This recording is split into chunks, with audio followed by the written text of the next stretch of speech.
Stevie Banks coming at you, whatever the case may be. Today, it's a word I want to use, and that word is called journey. Reason I'm using this word journey because I believe that a lot of people, or we all take journeys in life. Some good, some bad, some indifferent. I hope that at the end of our journeys that some people learn something from it. I should say lesson be learned. So in the summertime, you have kids and, schools about to open back up. You have some kids getting ready. They're buying books. They're getting their school clothes. They're getting ready. May go to new schools, maybe meet new teachers, maybe meet new friends. However, there's a whole nother side, a complete different side of, let's just say, troubled journeys or troubled youth. Whereas though, let's just say that there's some decisions that some youth may take that can hinder them. So today, I have a guest who can pretty much help me, help you guys, and pretty much explain as to what avenues that some of these youths can take that can be helpful in the long run and so forth like that. So today, I have my guest. So you can tell the people of the world and tell everybody who you are, what your program is all about, and so on and so on. My name's Karl Walker. I work with troubled youth that are actually on electronic monitors, court ordered by a judge to come to a program. And our goal is to work with these kids, give these kids opportunities, see what's making these kids tick, and report to the judge. The judge has 4 to 6 months to decide what to do with these kids, and it's based on our court reports. Once they get that, they decide what's the next steps, but while they're with me, my job is to just find out if this is a good kid that made a mistake or if this kid needs some type of treatment and rehabilitation, and we go through a whole process to find that out. So I guess one question I have for you is that, well, how long has your system been in place for troubled youth? I've been here over 20 years. Wow, okay. The program years, I'm in now, I've been with about 8 years. Because I was in the field first where we went to the houses, I picked kids up, and we took them out into the community, and we worked with them along with the whole group. I would pick up maybe 10 at a time. And you took them out and you just tried to dig down and find out about these kids and what type of kids they were. Because these are the same kids that are committing felonies, and you got everything from carjacking to shooting, and I mean, you name it, they do it. But they're not charged as adults, so they're given a chance. When I first started, 90% of my kids were selling drugs. So you kind of understood what they were doing. They're trying to make money. You go to the houses, they're trying to help mom. Now, 90% have guns, and it's gun charges. Right. It's a whole different aspect. So I guess my next question, too, is that as far as your program goes, is a lot of these troubled youth in urban neighborhoods? So that's my next question. Yeah, it's most of the hugest percent is in the urban areas, and that's where the congestion is. That's where the crime is, and that's where the majority of parents aren't going to pay for lawyers. Gotcha. Okay. Some of their charges, a good lawyer could walk right in and probably beat. Right. Public defenders, they approach it differently. They put them. This is part of the deal they make. Put them on a program and let's decide. So it is pretty much all urban kids. Every now and then we get one that's on the outskirts, but even if they're on the outskirts, they probably were in the city when they committed their crime. Gotcha, okay. Now, do you see a lot of these youths come from single-parent homes? And if that is the case, do you think that can sort of kind of be some of the issues as far as what they're experiencing and having?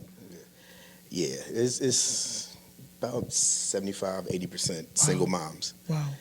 And I talk to the guy, I call them my guys when they come to the program. I talk to my guy, and I always tell them that. They get offended. We got a good relationship, but I call a lot of them sensitive thugs. Oh, wow. Because the reasons they commit some of these crimes, it's just talking, it's just words. When we grew up, if dad was in the house, your dad was like, man, shut up, and Yeah, right. They're raised to get offended by words and Do social media play a role too? Social media is a huge role. What y'all feel? That's why I asked that question. That's why I asked that It's question. big because we're all from Philly. Right. I grew up in Nicetown. We didn't get along with Logan. Gotcha. Right there. Gotcha. We didn't get along with Germantown. Right. That was it. Right. We didn't know Southwest Philly and all of them because we didn't contact them. Contact Social them, media right. brings everybody together. Now you can be in North Everybody Philly. together for someone for the wrong reasons, too. Right, but now we Right. can all communicate. So if I'm putting music out and I'm from North and Southwest, somebody come on my page and hate on me, now we got a beef. Right. Without social media, I would have never met them. Right. So it ties a lot in. So I guess with social media being involved, or I don't know if it's 60, 70, 80% of some of the issues, what do you see could be of help due to the fact that social media plays such a role in some of these issues? If you're on social media, like we're Right. older, so we do Facebook and all. If we post something with the wrong content, if we curse too much, Right. if it's any kind of nudity, they snatch it like that. Right. Why don't they do the same when these kids are putting violent rap songs on there with guns? You know, and they got people that can read through it and see what it is and take it right off. It stays up there forever. Right. And you know what, the telling part about this is that a lot of different situations you may hear, whether it be on the news or you read in a newspaper, a lot of times it stems from someone says something on social media, it goes back and forth, and to me, and I'm quite sure everyone, you guys can agree as well, it's senseless. It makes absolutely no sense, and that goes back to you saying it's like word of a mouth. But you know what? I guess we'll be telling our age, but for the most part, we didn't have social media growing up. Right. So basically, like you said, it just kind of like stemmed from the areas you lived in, and whether you had a argument or a disagreement, and you did what you had to do, whether it was fighting or whatever it is, and you going home, and that was it. Well, nowadays, I think, like you say, that gunplay plays a role as well. I think that extends from the social media beefs and stuff like that. But I just feel as though that programs like yours that you're involved in, do you see any help? Like, do you see any change or significant change that your program is helping for these youths? Yeah, I do. Like we have a good turnover rate. Like a lot of my guys keep in touch. They come back up, and you can see the maturity from them leaving at 17, and then all of a sudden I see them at 19, Right. and it's like wow. Right. You can see a huge difference. But a lot of times, what I think it is with these guys, they don't have the structure like. We used to. I went to the boys club. I went to the Y. We played ball. We had coaches and directors that we respected. They can't a lot of times because beef. If I go to this Y too many times and they see, and now I got beef with them. Right. We played sports again. We would go to different areas and we were in tournaments. They can't do that now. Right. Because and then like I explained to my guys, growing up we had respect for cops, not because we just thought they were great, but a lot of times out of fear. It was no cameras. They didn't have body cams and nobody had cell phones with cameras. So you knew to respect these cops, and you were taught respect them because you never know what could happen. Right. Now the respect level is gone. They don't respect authority because they got cameras. They know your body cam, so they don't fear, in a good way, the authority to do the right thing. Right. Right. We did. So is it gang activities? These youths that come through your program, are a lot of them, affiliated with gangs, or? Yeah, but they don't call them gangs, more or less. It's like, we think a gang is the Crips and the Bloods. Right. This street right here is a block down from that street, and they don't get along with this block. And this block doesn't get along. And they're all in the same area, but you might find one area of the city with 5 or 6 different crews. Gotcha. And none of them get along. Right. So, and now a question. So some of the youths that may come through your programs, do they actually explain to you what some of the beefs are? I mean, do they get into like, okay, well, we were beefing with this street over here because of X, Y, Z? Do they go into that? Some of them, most of them know the limited history of it. Right. But it's almost like they're put in it because of where they live. Some will say my cousin got killed because of this person and all. And we do a group talk every day, and I tell them they don't understand because you're going to outgrow it. When we grew up, it was almost like if somebody said something about your mom, you're ready to fight. Right, right. You get older, and your mom even said, "Look, that's not her." Yeah, let it be, right. Their biggest thing is if you diss the dead, somebody that you know got killed, and he said something about him on social media. Right. Oh, it's war. What's war? And Absolutely. I always, I told a couple of them, like, I said, if I got shot and my son was pissed, before I died, I'll be like, let it go. Let it go, right. Guaranteed that person that died does not want you to put your life on the line, and they don't see that. So I guess another question I would have too is that just from me looking, I guess, outside in, seems like a lot of these youths don't have many fears at all. Like, Yeah. I mean, I remember growing up, I had several fears. I mean, it was whether it was your parents, whether it was in school, or whether it's the law. But these youths nowadays, from what I can tell, don't seem to have many fears. Have you noticed that as well? No fears. One-on-one, if I pull one in the room, it changes. You'll see the little boy come out Okay. sometimes. But I don't think they have fears, and I don't think they have the life expectancy we had. Right. Like, we knew what we felt. When I got out of high school, I'm going to do this, and I'm going to do that, and I'm going to do this. And by the time I'm 60 or 70, Right. blah, blah, they don't, if you ask them how long, they think 30, 35, I'm already be old. That's it. Like, they don't have that life expectancy that we had to make them say, it's not worth it because Right. I'm going to live. They don't see Right. themselves They don't living see that long. that way, right. Mm-mm. And that's a sad part too, because I remember, being in school, and, someone may ask you, I mean, you could be as young as 8, 9 teens old. What you want to be when you get older? Oh, I'm going to be a cop, I'm going to be a fireman, I'm going to be an actor or whatever. And to me, it seemed like a lot of these youths, you ask them that question, they could care less. It's I mean, it's like, It is. it goes over their head. The crazy thing is, and I say this to them all the time, it's the men, it's the young men. Right. If I got, because my group is co-ed, Okay. and we always have the battle of the sexes mentally. Like, we have a conversation, and I always said, you think you guys are smarter than females your age? And of course they think so. And I'm like, well, we're co-ed. We got 2 girls and 30 of y'all. Right. Why are you getting locked up more than them?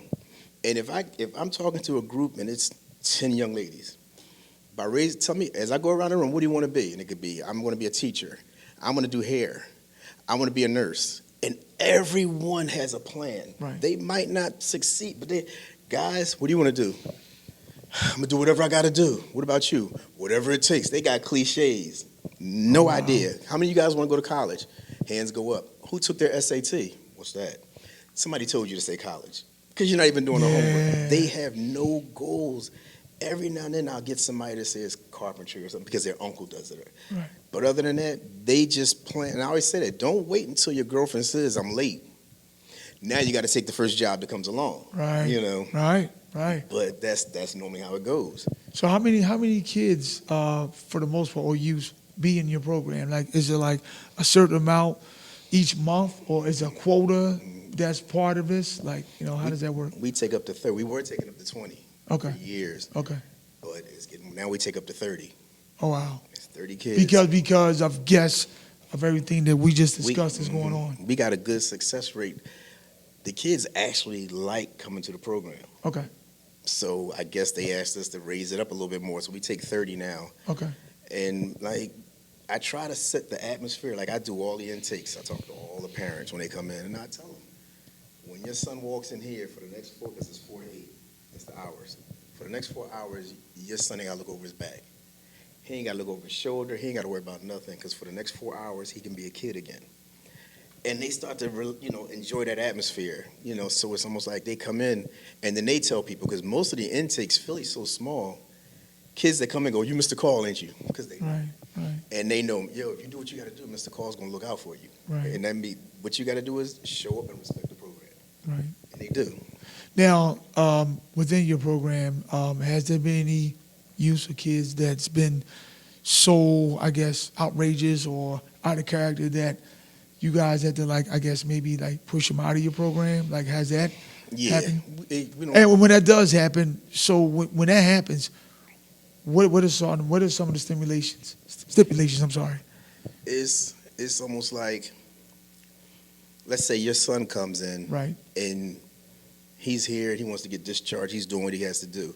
Now I get a tough guy, because part of my intake, when they sit there, I say, here's my rules. this, and this, and I don't tolerate tough guys or bullies. Mm-hmm. What I mean by that is, and I never use them as the tough guy or the bully. I use somebody, like if you're here and you do what you're supposed to do, and I get this new tough guy and he's talking too much and threatening, that's going to take you out of your character because you got to respond. Right. I'm going to get rid of him. And what I'll tell him is, if you can't change, this might not be the program for you. Coming here is a privilege because you could have got sent away. But if you don't take advantage of this, all we have to do is we got to let the POs and everybody know, and we might have them stay home until the next court date. Then I can write a report to his judge. We weren't suitable for him. So I guess the judge and the POs actually guide these youth to your program, correct? Yeah, the judges send them. Right. Okay. But then the kids that come here, they have a PO assigned to them. Okay. That kind of oversees everything, but they're not actually on probation until the end of the program, and then the judge can decide, put him on probation. Or he did the program, that looks good, the reports are good. Let's not adjudicate this kid and put him on probation. Let's just give him a couple more things and maybe he can move on. So what are some of the ages that these kids are? Youngest is probably 12, 13, Wow. up to 18. 12, 13. Yeah. So we talking about almost babies, 12, 13 years old that's getting into some whatever trouble it could be, whether it's gunplay or whether, wow, 12, 13. Can you imagine? I mean, listen, can you imagine you have a kid at 12 years old and already at that age, he or maybe even she is getting in some serious trouble that need to be, they need to come to your program. And they're usually, the younger ones are usually the most annoying because I got 17 and 18-year-olds that kind of see the writing on the wall. Like, right. I give them statistics all the time. Right. Average juvenile that gets arrested in 3 to 5 years is going to reoffend, statistically. If you're 17, that means your next arrest, you're going to be an adult. You're going to stay rude. So the ones that see that picture, they're calming down. They're trying to do what they got to do. If they want to take their permit test, we'll pay for it. We'll help them do resumes. We do a lot of stuff to put them in play. The 14-year-olds, they're not looking at that big picture yet. Right. They're silly. They talk. They brag. They want to impress the older guys. Right. So those are the worst. As far as trying, you would think they would come in scared. It's the opposite. So I guess another question I'll ask is that do some of the kids or youth that come through your program, do they fear repercussions? Like, for instance, we have a lot of gunplay. Mm-hmm. Not just in this city of Philly, but throughout the country. Do they fear the repercussions? I mean, like, you go out here and you fire a gun and you kill someone. Do they fear that, hey, listen, you can spend the rest of your life in jail? Like, have you seen that out of these youths? Like, do they look at that or realize that? They don't see. They don't. Wow. They don't. Like, it's statistics say that most juveniles don't process consequences like us. Okay. We go to work and your boss pisses you off. In your head, you might say, I feel like, but you already processed, I'll get fired, I can get locked up, I'm going to lose my job. They don't see that. They don't realize until it's happening. So, like, when you say, like, I'll tell them something, we'll do a whole group discussion on snitching. What's the definition? If we're best friends, but I work every day and you in the streets, and you get in my car and drop your gun, if the cops stop us and they want to charge me, am I snitching?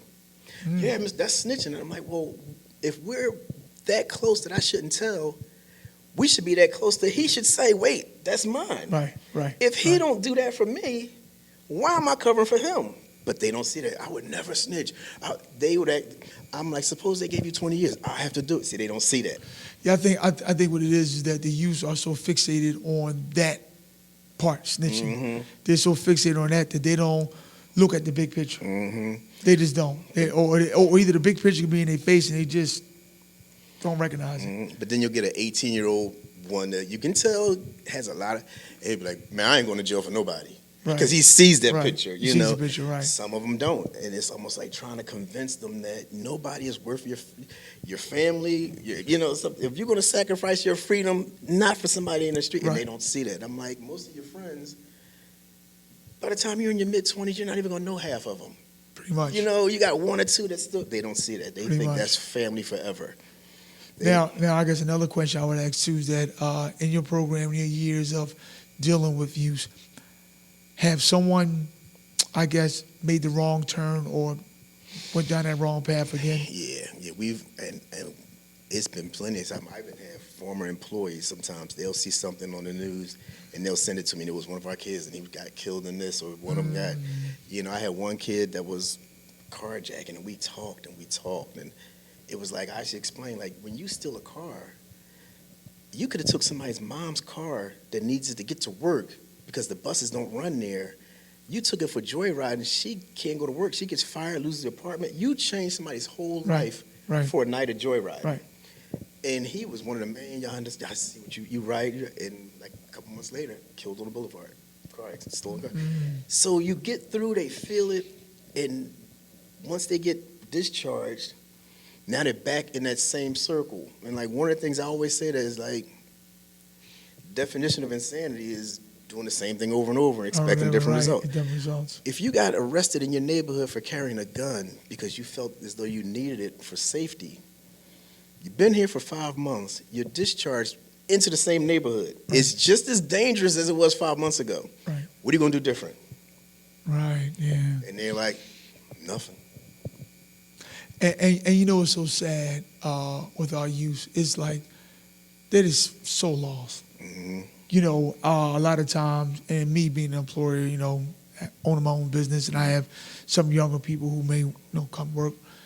And it's like no matter how much you talk to them or you explain to them certain things or you try to guide them in a certain direction, it's like they're so lost. Yeah. But the thing about it is that, and I try to tell people, like, just don't give up. Yeah. Still put the effort in, like people like yourself and your program. Still, definitely put that effort in to try to help because our youth need help. Especially throughout the inner cities. I mean, all over the world. Our youth need help. And we need more people like yourself, more programs like the program you're involved in to help guide them away. I think one thing I always say to myself, I say, you know what? You could have 10 people and you may not be able to reach out to all 10. But at least if you get one or one or two, at least you say to yourself, you know what? I was able to get through to that individual. I mean, although you want to get all 10. You want to get all 15, all 20. Sometimes the luck of the draw says that's not going to happen. Yep. So like situations like that, where do you go with that? Like if you say, well, you know what, man, this seemed to be this is not a success, or I failed at it. Like how do you view situations like that? Because I'm quite sure you came across that. It's the craziest thing is when I do my group sessions, because every